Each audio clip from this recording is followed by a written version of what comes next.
trying to see. And Ritz, I fully anticipate that you're going to edit my face out of this one. Okay. Do that for me, Ritz. Do me a Right. solid. Sure. And just blur me right out. This is real life work here. Okay. I was going to hop on here and text some people to hop on.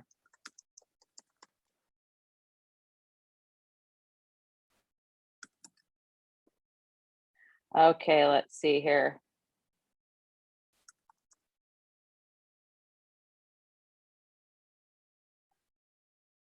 Trying to find some people.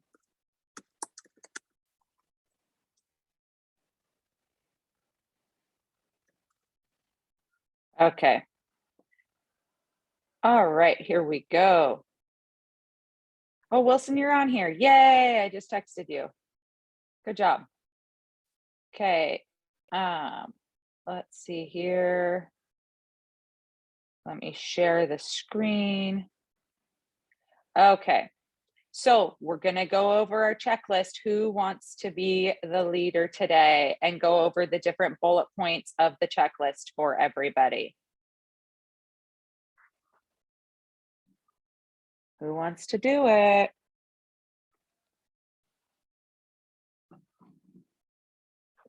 Nobody? Come on, you just want to listen to me drone on and on for as long as we're on here? I would if I could, but I have to leave at around 10. Sorry. Oh, you're fine. Okay, so here we go. This is always just the first couple minutes of our meeting. So here's our buyer checklist. Can you guys all see it? You guys all see it on my screen? Okay, perfect. Number one is the buyer pre-approved with a lender. So if your buyer is getting a conventional loan, you need to call that lender, have a meeting with the lender and your client, whether Zoom, phone call, in person. Is my client pre-approved? How much cash does my client need for a down payment? Write the answer down. I fully expect you guys to. Now, let me show you this really quickly. You can come to File and you can come to Make a Copy. So if you upload the file that I emailed to you guys into your Google Drive, you can then come in and hit File, Make a Copy, and then let's say your client's last name is, well, let's just use Mari's. I don't even remember Mari, if that's how you spell their last name. So you would say Henan, buyer transaction list. Then it would be labeled for them. I fully anticipate you to come in here and type next to and edit this and keep track of all these answers. This is going to help you so that you don't have to go back and re-ask the same questions every time you have to write an offer for the same clients. How much does my client need for a down payment? What is my client's spending limit? What about with an HOA? Because it will be different. The amount that they can spend, if it's $500,000, if there's an HOA payment of $150 a month with their debt to income, their spending limit is going to be different. Can my client pay cash above appraised value? Well, that's going to be reliant upon how much do they need for a down payment? And the next question, how much does my client need for their closing costs? So you're going to have to figure out how much do they need for both of those. And do they have any cash left in their bank account that they could even pay $1,000 above appraised value, $2,000? Any little bit to ensure that purchase price is going to help. That's a discussion you need to have with the lender and your clients. What timeline after we go under contract? Now, Mari's clients, are they FHA, Mari? I can't remember. They're conventional, thankfully. Okay. Yes, but have First Colony send them through underwriting so that they can close it in 2 weeks once they get under contract. You've been working with them for more than 2 weeks. So there's no reason First Colony should not have put them through underwriting so that you can get the loan closed faster. Right here. That's our last question. Can you get my client through underwriting? Now, have they gone through underwriting? I requested that, I think it was 2 days ago before we went with the first offer, because I just wrote another offer yesterday, but I can check with the lender. Now, is this list on the Google Drive, you know, where my No, I scorecard is? emailed it to all of you guys so that you guys could load it into your Google Drives and have your own copy so that you didn't go in and edit my copy.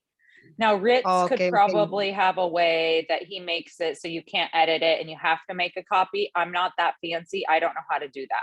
Ritz, do you know No how to do that? worries. Yeah, I got that one. The Jen, can you buyer's just one. send me that link? I'll put the link on the announcements instead. Oh, Ritz. This is why we Thanks, love Ritz, Ritz. you guys. I'm looking across the street, you guys, at these like $3 million houses that are right on the beach. We're one like house behind the beach, but we can see it from the rooftop. I did something wrong in my previous life that I am not one of the people that lives on the front row of the beach. I'm not doing enough real estate. That's the problem. Okay. Call the listing agent before showing on hot properties. Well, right now, everything is a hot property. You call the listing agent and you say, what are the seller's circumstances? Do they need a lease back? Do they need a longer close? Do they need a shorter close? Any special features to the house that might not be apparent at first glance? Would your client accept a competitive offer before the weekend? These are good things. This is building a relationship with the listing agent. You should be in contact. If you think your clients are going to like a house and want to offer on it, you should be in contact with that listing agent every day via either text, phone call, or email. Close contact, letting them know and reaffirming to them that you're going to get the job done. Plus, then you stay top of mind. Okay. Then you go show the property. That step is just not listed, but here, maybe I'll even add that. I don't know who's trying to call me. I'm going to add that here, even though it's just kind of implied. Show the property. Okay, there we go. Can I ask a Go ahead. question really quick? Sorry. Have you had the lender not wanting to put the client through underwriting until they're under contract? Because when I asked, they said, oh, they went through the automated underwriting system and they're great. We don't get in front of the actual underwriter until they're under contract. Who's the lender? Eric. Eric, who? Security National. Eric Smart? Yeah. Who's your client? Michael. Oh, Cunningham? Is that it? Cutting? Yeah. Okay, no, we're going to have a conversation with Eric and he's going to do that. I don't know why he would have pushed that off. No, you say, no, I want him through the underwriters because I want you to be able to close this in 2 weeks to help him get his offer accepted. Okay, I wasn't sure if then the automated underwriting system is what we're referring to, or if we wanted an actual underwriting. Okay. No, we want it to go through underwriting. So all that it takes for your client to have their loan approved is an appraisal and an accepted contract. That's how we can get it closed super fast. Okay, and so not, to be it's competitive, around the 3 weeks. Huh? If not, it's around the 3 weeks on how quickly they can close. It's usually a month. Okay, so yep, it's usually a month, and that cuts the time in like half.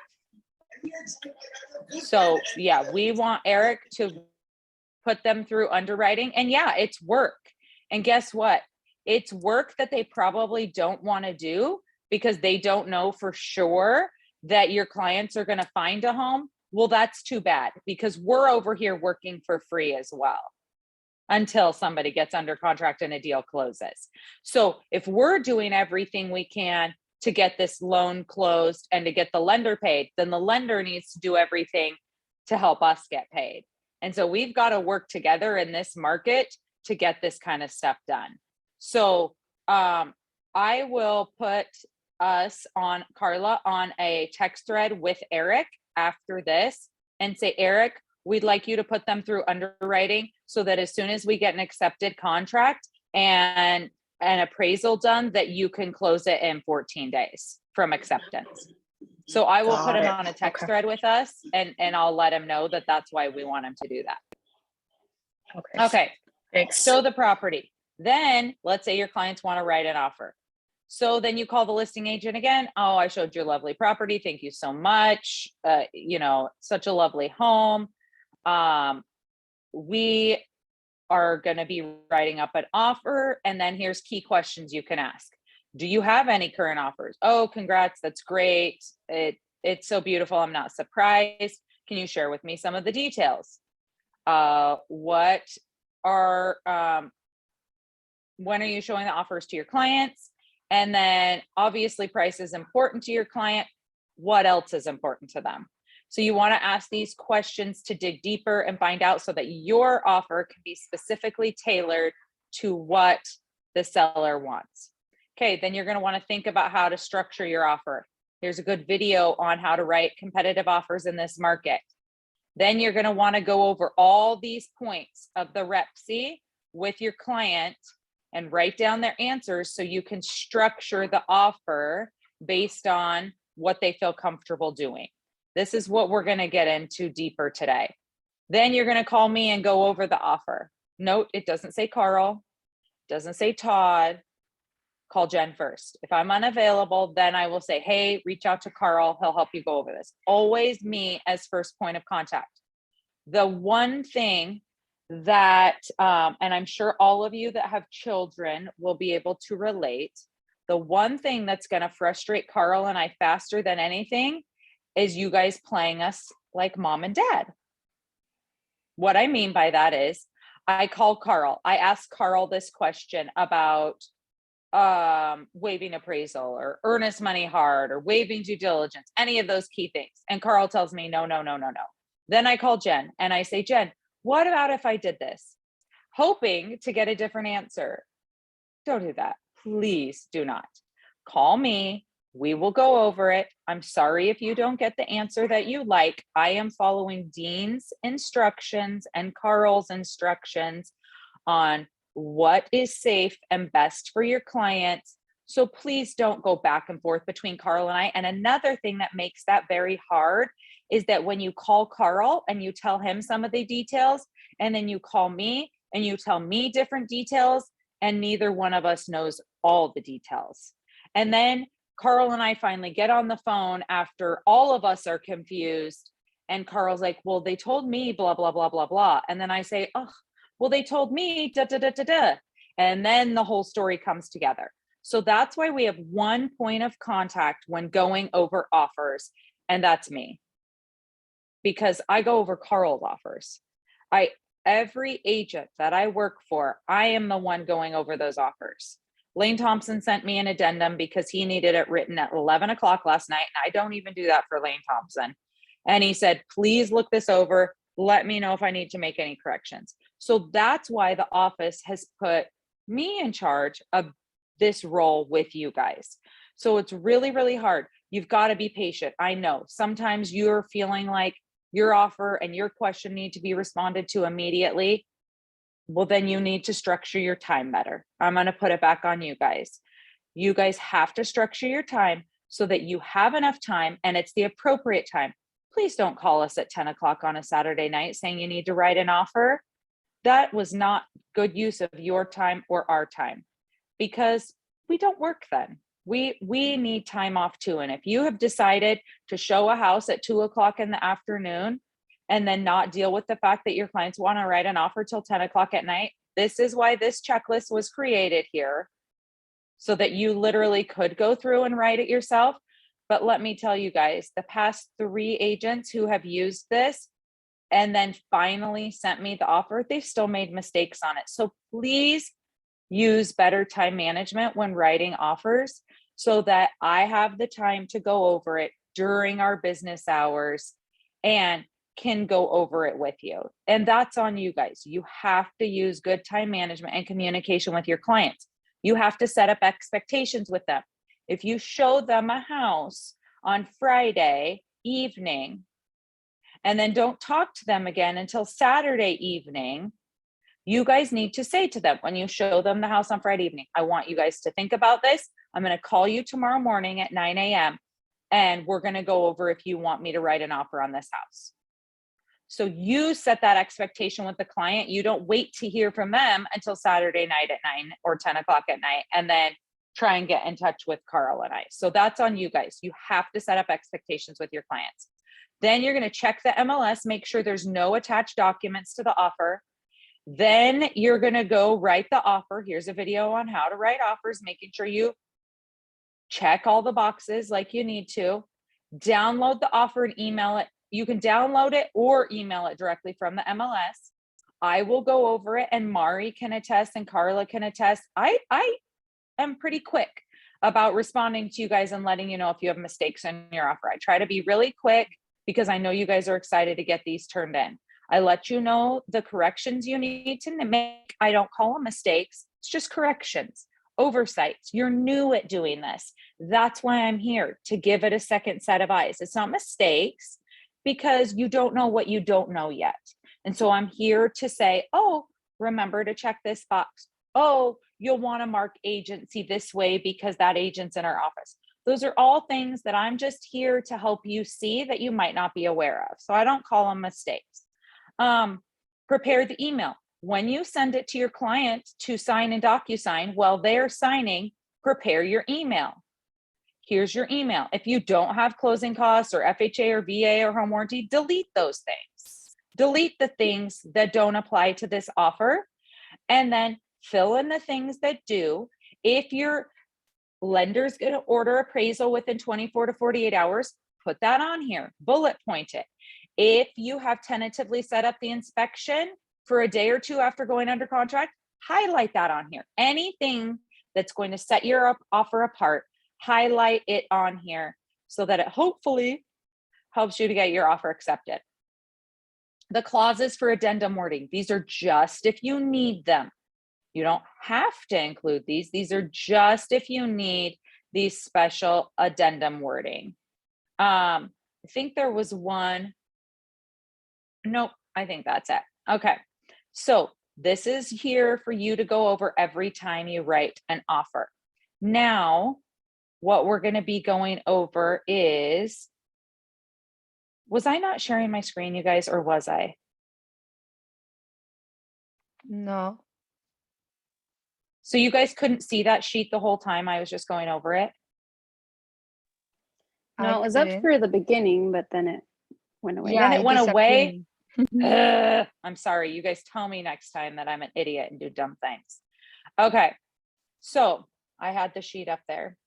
Apparently I clicked unshare and then was just droning on and on. Okay. So now we're going to go over and we're going to talk a little bit more about earnest money. Okay. So what I'm going to do is I'm actually going to share my screen. Oh, now participants can see my screen. Okay. So we're going to go in and I'm going to pull up a REPSI and we're going to talk about earnest money and what it means to both sides. Okay. So here we go. Okay, here we go. So for a buyer and a seller. Okay, number one, earnest money is defined up here. So let's say I'm going to have an example. It's $4,000. Sorry, hiccups. After acceptance of the REPSI by the buyer and the seller and receipt of the earnest money by the brokerage, okay, which says up here 4 calendar days after acceptance. So not business days, it doesn't skip holidays. So if you went under contract on Thursday, Friday, Saturday, Sunday, Monday, it would be due on Monday at 5 p.m. If you went under contract on Wednesday, it would be due Sunday. So what are you going to have to do if you don't collect the earnest money Wednesday when they go under contract, Thursday or Friday? You're going to be meeting them either on Saturday or Sunday, and you're going to be collecting and holding that check until the office opens Monday morning, or you're going to go to the office and you're going to use your Briova pass. You can get in the office at any time, and you're going to go to Novalee's office and you are going to put that earnest money in an envelope that says the address, who the clients are, and your name, and slide it under the door. So I'll use Mariah as an example. So let's say Mariah has Jane Doe go under contract and it's at 123 Pearl Street. And then she's going to put Mariah Squire and she's going to slide that under Novalee's door so that Monday morning it's in there so that the office can process that earnest money, because we have 4 calendar days after we receive it to deposit it into the brokerage trust account. So let's say Mariah dropped that off at the office on Sunday, and then the office would have Monday, Tuesday, Wednesday, Thursday to get it deposited. So let's say Monday was a holiday, our worst case scenario. Earnest money's due on the weekend, then Monday's a holiday. So you're cutting down the time that we have to get that, be in receipt of it, and then deposit it. If you have it in your possession or the office has it in their possession, that means we are in receipt of it. There is, let me show you guys. So let's say you receive it over the weekend and we can't get that earnest money receipt from the office. You can always come in here and it says confirmation of receipt of earnest money. You can always type this up and sign it. You are allowed to sign it. You'd put your name, agent, your signature. You can always use this as your confirmation of earnest money receipt to send it to the other agent to let them know we are in compliance of the contract. So let's say Mariah got it on Saturday. She went to the office. She slid it under Novalee's door. She went home. She typed this up on the MLS. She put it into DocuSign. She put her name here that she was the buying agent. She signed it and dated it. And then she emailed this over to the listing agent. That's completely fine. We would be 100% in compliance of the contract. Just make sure you send my team a copy of this so then we can put it in the file. So you would just fill it out with your buyer's name, who the agent is, the brokerage, who the seller is, which you can pull all of this off the Repsy, who the selling agent is, who their brokerage is, the address, the date, the offer reference date, and then the date you collected it is the second date. So let's say Mariah went under contract tomorrow, and then she received it on Saturday, and it's at the buyer's brokerage, and it was in the amount of our $4,000. She would just fill this in, and it was a personal check, okay? And then sign. She could send it to the other side, and they would be like, oh, okay, thank you. Perfect. You do not have to send them a copy of the check. This is good enough. In fact, Dean says he never sends a copy of the check. The brokerage always, when you fill out the earnest money receipt at the front desk, which we just fill out an electronic version if you do not do that, they attach the check to it and scan it into the computer so it automatically has a copy of the check on it. So that's why we just send that version, because it's both on the same page. But this version is 1000% fine to send. So that's what you have to do. Within 4 days of acceptance, you have to have received that earnest money and sent that confirmation to the other agent to let them know, hey, we received this, we're in compliance of the contract. Otherwise, let's say on Tuesday, they come and say, hey, we never received your earnest money deposit confirmation and you're in default of the contract. And you say, but wait, I turned it in on Saturday at my brokerage. Well, where's the proof? We never received confirmation. You're in default of the contract. You would have to try and prove that you did it. Okay. That's not going to be fun to try and prove that. Send the confirmation. That's proof positive. You are signing a legal document saying, I received it and it's been turned in.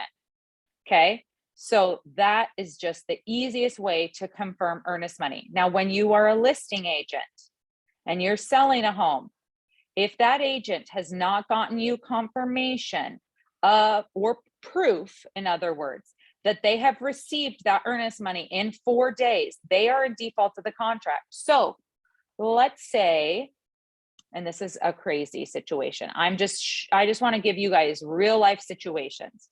I'm going to just keep using Mariah. So Mariah goes under contract, okay? And Mariah goes under contract on a listing, and she gets an offer for $500,000, and they go under contract. And the 4 days have come and gone, and the buyer has not paid their earnest money. In the meantime, another agent has reached out to Mariah and said, Mariah, we want to write a $515,000 cash offer on your listing. And Mariah's like, sick, because here they accepted this conventional $500,000 offer and they could be closed in a week, $15,000 more, and it's cash. Well, if the buyer has not paid their earnest money in time, they are in default of the contract because the contract stated it had to be received in 4 days. At that point, Mariah could reach out. We would have asked at that point and asked and asked and asked. And if they're like, oh, I'll get it to you. Oh, I'll get it to you. And we say, you know what? You're in default of the contract. Your earnest money hasn't been paid. The seller is canceling the contract. And then you go under contract with the higher, better offer. Any questions about that? There are virtually no ways for a seller to cancel a contract unless the buyer defaults. So as a listing agent, you are going to want to make sure all the ducks are in a row so that if a better offer does come along, or you're starting to feel like, wait, I don't think this is as solid of a buyer as their agent presented them to be when we were going under contract, we need to get out of this. Well, the ways are if the buyer defaults along the way, okay? And you have to have proof of that. If we have emailed and texted and emailed and asked for that earnest money confirmation and they cannot provide it to us and show us proof positive that they paid that earnest money within the required 4 calendar days, they are in default of the contract and the seller can cancel. Now, it's very rare that something like that's going to happen, but you guys need to be aware of all these things so that when you're working on a transaction, you can represent and do the best by your client as possible. Okay, now let's scroll I got down. a question, Jim. Go ahead. Go ahead. So if in the scenario that the buyer's agent is not able to prove, like you said, that they deposited on the weekend, do the buyers lose that earnest money because they were in default, or they can get it back? Well, if they have not paid it, there's no earnest money for the seller to keep. If they had paid it and they can end up proving it that they had paid it, then they're not in default and the seller then cannot cancel. But you will have put the fear of God in them that they better be paying. You know what I mean? Like then the other agent's going to learn, oh crap, like Mari's on her A game and I'm going to have to be on top of my game, and I'm going to have to get stuff sent and do what I say, because otherwise she's going to catch me in this and my clients are going to be screwed. So that is why, whether you're the buying or the listing agent, you need to be on top of your game. You need to make sure these deadlines are met. We're here to help you, and we send out emails and text messages and reminders. But at the end of the day, as the agent, it is your responsibility to make sure these things happen. You are the one that has the better relationship with your clients. And if it's day 4 at 4:45, you better be calling that buyer and you better be saying, if your money is not in my hands or at my office in the next 15 minutes, you are in default of your contract. This is a legal binding contract. I think people feel like, because we send it electronically and because we're not lawyers, that this isn't a legal binding contract. This is a legal binding contract. And if somebody defaults on a portion of it, there are financial implications to both parties.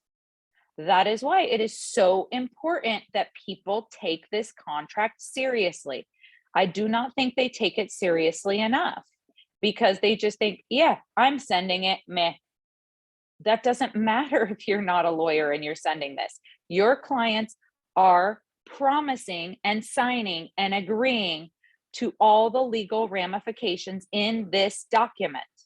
And if they cannot live up to them, then you better not be writing it for them. So that's where we move on to, dun, dun, dun, dun, dun.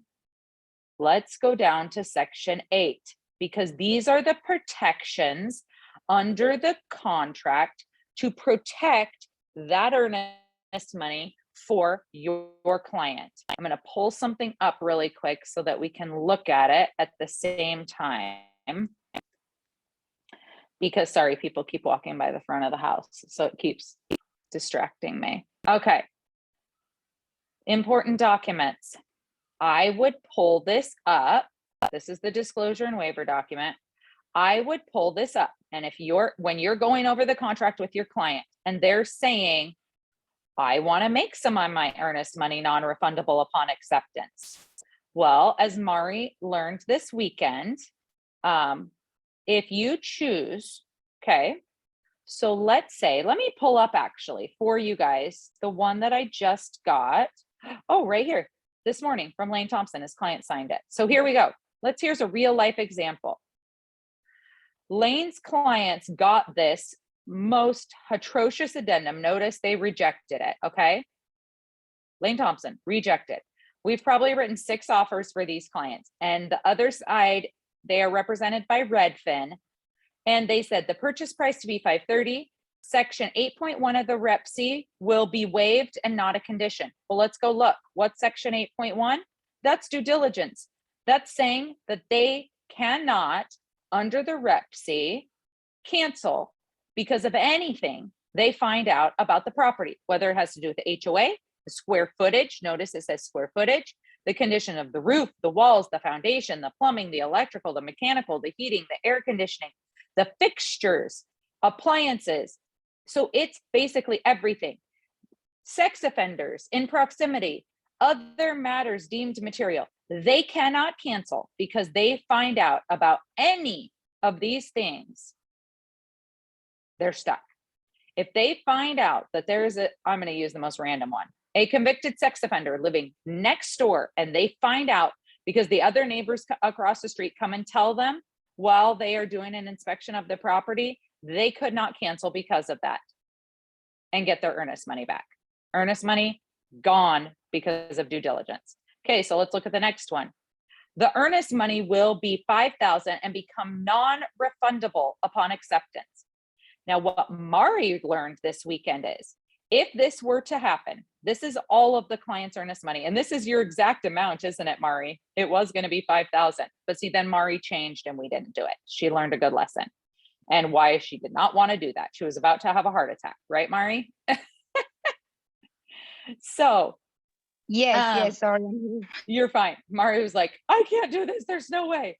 If you make the earnest money non-refundable upon acceptance, you have basically, for lack of a better term, waived the right to cancel because of due diligence, waived the right to cancel because of appraisal, and waived the right to cancel because of financing and get the money back. There's the crux of it. If you make earnest money non-refundable, that amount of money, so let's say Lane's client's earnest money was $10,000, really it was 5. It was all of it. It was, but let's say it was 10. And so only half was non-refundable. So let me give you that scenario. They find out that the plumbing and the electrical on the house is shot. And the sellers already have $5,000 of their money. And the sellers are refusing to make any repairs. You want to know why? Because the sellers know if they force those buyers to cancel, they get to keep that $5,000 and then they can go under contract with somebody else. Okay? They have forced them into canceling because the buyers are like, I can't afford to do new electrical and new heating.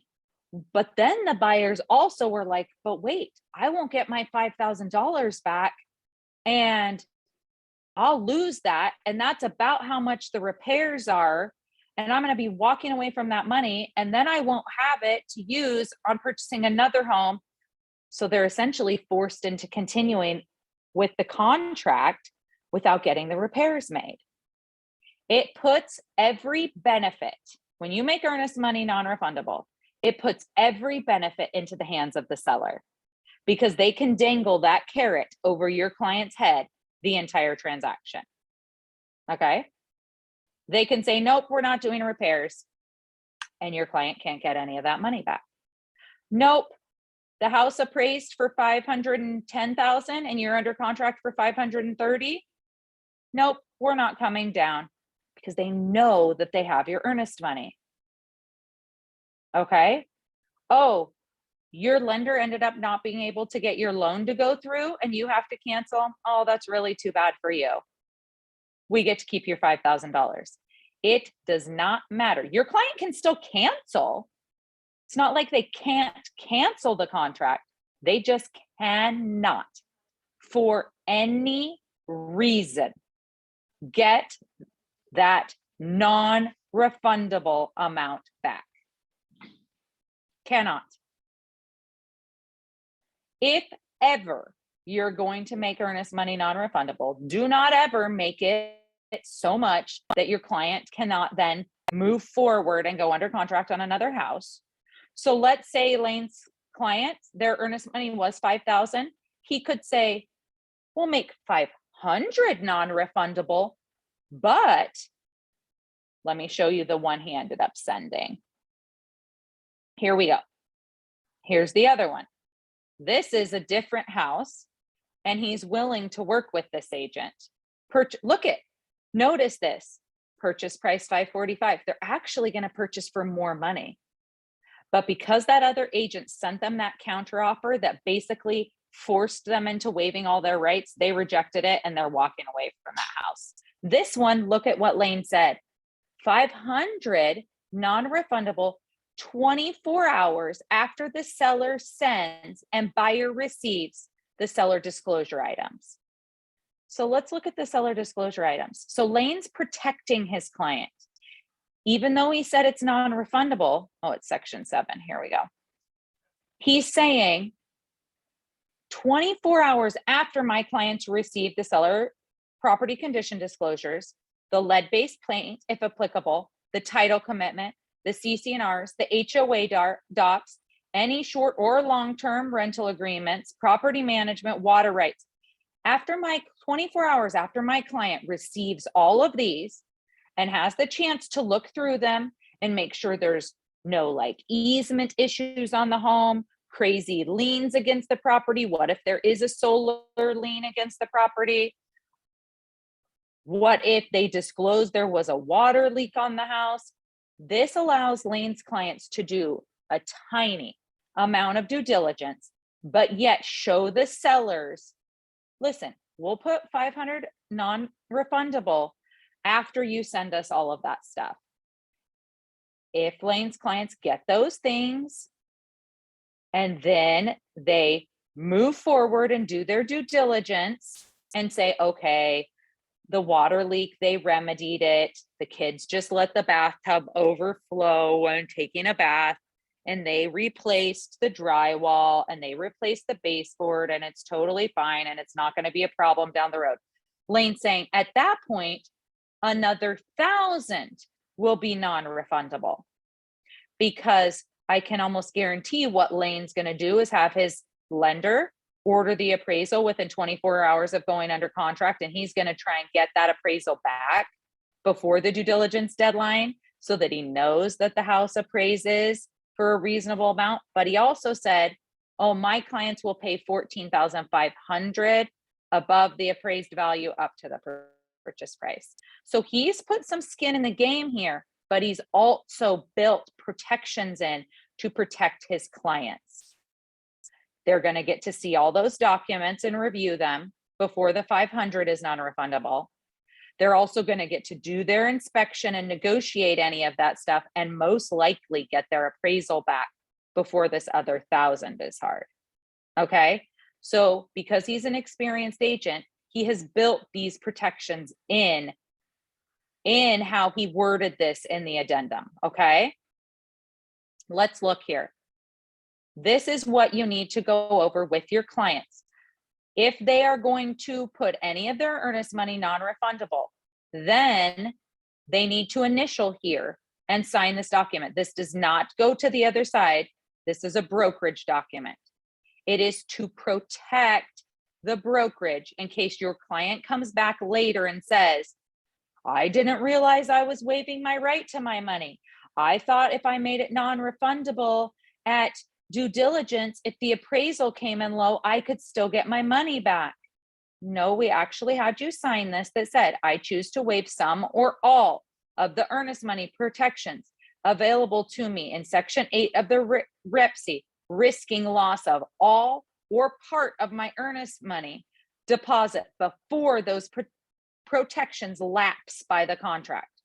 So just because the date is later for the appraisal, if you put that earnest money is non-refundable, doesn't matter what that date is. If you say it's non-refundable upon acceptance, your client no longer has the right to that money. If you send this document to the other agent, they might be like, oh, their brokerage will let them make earnest money non-refundable upon acceptance. I'm going to go back to them and say, would you make earnest money non-refundable upon acceptance? So if you send this document, it's almost like in a card game, you're kind of showing your hand, because some brokerages will not allow it. And so if you accidentally send this document to the other side showing them that our brokerage will allow it, but they just have to sign off to legally protect everybody, the other agent's going to be like, well, then why don't you waive the appraisal? They know they're right. We're all protected. Make them waive that. So don't send this document to the other side. Always in real estate, it's like a card game and you don't want to show your hand. Let's see. Oh, perfect. Thanks, Mari. So if your client is going to make some earnest money like Lane's client, non-refundable, they need to initial and sign this. Lane's client in this addendum that I just showed you right here, where they are doing the 14,000, they didn't do anything with appraisal, sorry. Non-refundable after 24 hours and non-refundable at due diligence. Lane's clients need to initial the top one and the second one, and then they need to sign at the bottom so that they're aware of what they are waiving, okay? So your clients always need to sign this when you send the contract or an addendum that is asking them to waive these rights. So let's say you sent an offer, the agent counters like this Redfin agent did with this idiot one that we rejected. So let's say he sends this and wants them to waive their due diligence and waive all their earnest money non-refundable, blah, blah, blah. Wants the appraisal floor to be 510 and they'll pay the difference. So that was a $20,000 appraisal gap. Wanted to change these deadlines and make them really tight. We would have needed to send that disclosure and waiver document when we sent Lane's clients this, if they were going to accept it. Thank heavens they were like, absolutely not, we're rejecting this. We would have had to send this and had them sign this and had them sign this. And essentially all of them, because they were waiving how that addendum was worded. They basically waived all their rights. Any questions on that? Any questions?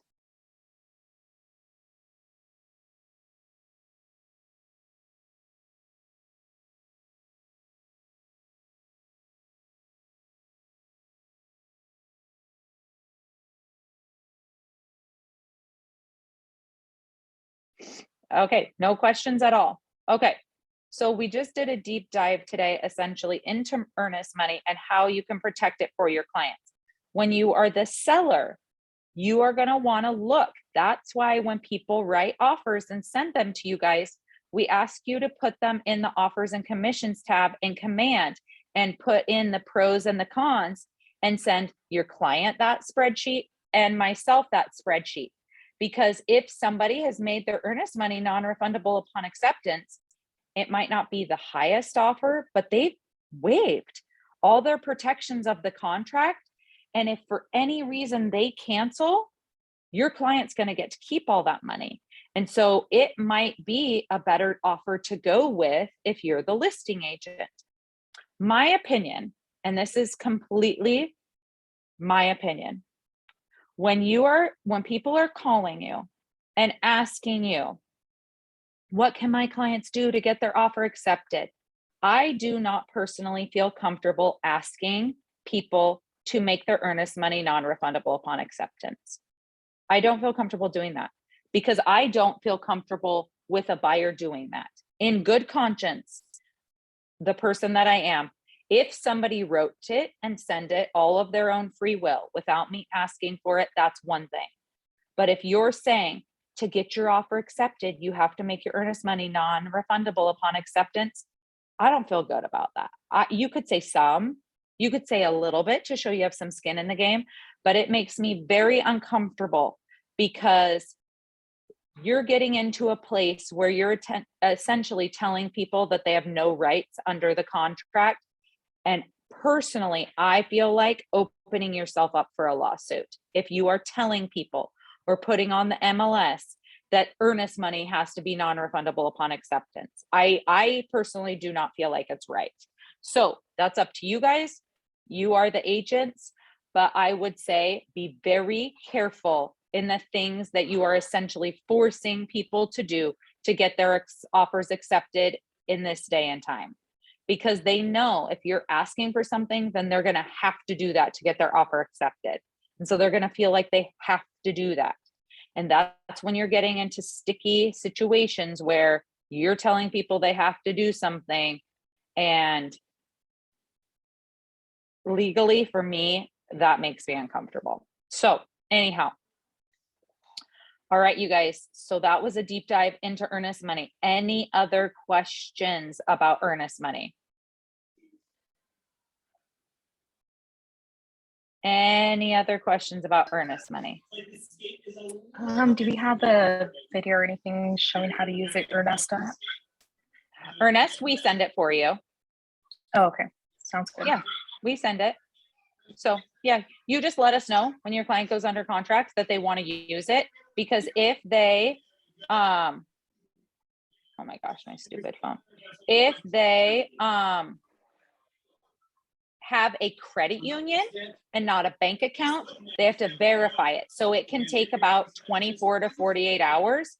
So if you wait till day 4 when it's due, we can't, there's nothing we can do about it. So you need to be in good communication with your client while you're doing the offer writing process and say, are you going to want to bring a check to my office? Are you going to want to use the electronic transfer? Okay, we'll get that done right away. And then you let us know. You can put it in the notes and open to close when you send it to us. You can let us know, hey, my client's going to use Earnest, or, oh, my client's dropping off a check at the office tomorrow. So then we know and we can use that and gear our communication that way. Sounds good. But you don't want to wait till the 4th day at the 5th hour. And then we're scrambling and we're in default of the contract and we're needing to get an extension on that. It's better to handle all of these things up front versus scrambling to get them taken care of at the end. All right, any I have other a question with Go ahead, Earnest. Kate. Yeah, so my clients have proof of receipt that it has been, taken out of their account. I sent it to Callie and, she's thrown it in my command and everything like that and open to close, but they seem to think that it hasn't been taken out yet. Do you know if it'll take a few days for it to be actually processed, or if that's just something that they should deal with their credit union? Yeah, maybe call their credit union, because I have no idea, because I don't Okay. ever see that side of it. Okay. Because like so, I yeah. said, the receipt and everything got sent to them and sent to me also. And Yeah, we got the receipt.